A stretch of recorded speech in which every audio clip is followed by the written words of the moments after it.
Welcome back. In part 1 of the series, I tried to give you a quick overview of how the topic and key number system works in general and why one would use it for case law research. This video will review the one good case method for using the topic and key number system in print. So let's get started.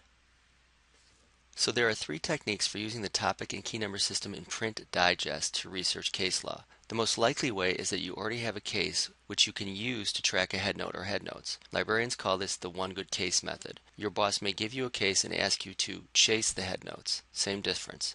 Once you have a case on point, you can use that case in a number of different ways to find additional cases. One way is to look at the headnotes. If you don't have a case, you may need to use a digest descriptive word index to locate appropriate topic and key numbers for research. Finally, if you know the particular digest topic you're interested in, you can use the detailed topic outline to hone in on relevant key numbers for research. We'll talk about these latter techniques in part 3 of this series. For now, let's concentrate on the one good case method. The one good case method is one of the best case law research strategies available. You can get to your one good case in any number of ways. It can be a case that you studied in one of your classes. You may find a reference to the case from reading secondary sources. You may find a good case by using a free internet source, or a colleague or boss may point you to it. The beautiful thing about the topic and key number system is that the outline exists independent of jurisdiction. So if it turns out that you find a good case that happens to be in a different jurisdiction, you can transfer the relevant topic and key number to Illinois. So, for example, here's the first page of a recent slip and fall case from Louisiana. If you watched part 1 of this series, you'll recall that we used an Illinois slip and fall case as our example there, and the topic and key number on point there was the topic of negligence, key number 1095. Guess what? Same thing here. The point is that this could be your one good case. For our purposes though, we'll assume that your boss handed you the Pavlik case that we looked at in part 1.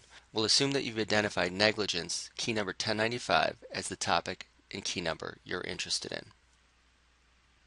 As you recall from part 1, West collects and publishes its headnotes, organized by topic and key number, in multi-volume publications organized alphabetically by topic. Each of these multi-volume publications is known as a digest. The first step in using the topic and key number system for research in print is to locate the appropriate digest. Here, since we're interested in Illinois, we'll use the Illinois Digest Second in your library. All academic law libraries in Illinois and most court libraries have a print set of Illinois Digest Second. It's red. You can't miss it. At Loyola, our set is located in the back row of the third floor of the library. The call number is KFI 1257.W41. Once you've located the appropriate digest, the next step is to locate the volume that contains the topic and particular key number that you're interested in. If you're looking for the topic of negligence, you'll see that it spans 3 volumes. It begins in volume 37A and ends in volume 38B. Key number 1095 is in volume 38A, so let's grab that volume and have a look. If you flip through the first few pages of a digest volume, you'll see some important prefatory material, including a list of abbreviations used, and then a full topical outline of the law, that is, the outline of all the topics for all 7 divisions of the law. Then there's a full alphabetical listing of all 400 plus topics that comprise the topic and key number system. This listing includes abbreviations and corresponding topic numbers that can be used on Westlaw. Finally, since this volume begins with the topic of negligence, there is a full republication of the front matter for that topic. The front matter for a topic begins with a list of subjects included and excluded from the topic itself. It also includes a brief outline of the topic's subheadings and subdivisions for the topic. Finally, there's a detailed outline of all the subheading topics, subheadings, and points of law that comprise the topic. We can also use these outlines as a finding tool, and we'll talk more about how to do that in part 3. So, if we flip through the detailed outline about 10 pages, we'll see where our key number fits in the detailed outline. The next step is to go take a look at the headnotes collected under that key number. So here we flip forward quite a few pages from the detailed outline of the topic to the analysis section, which includes all the headnotes for each key number. So here at page 168 is the beginning of the section of the digest that collects all the headnotes for cases interpreting Illinois law under the topic of negligence, key number 1095.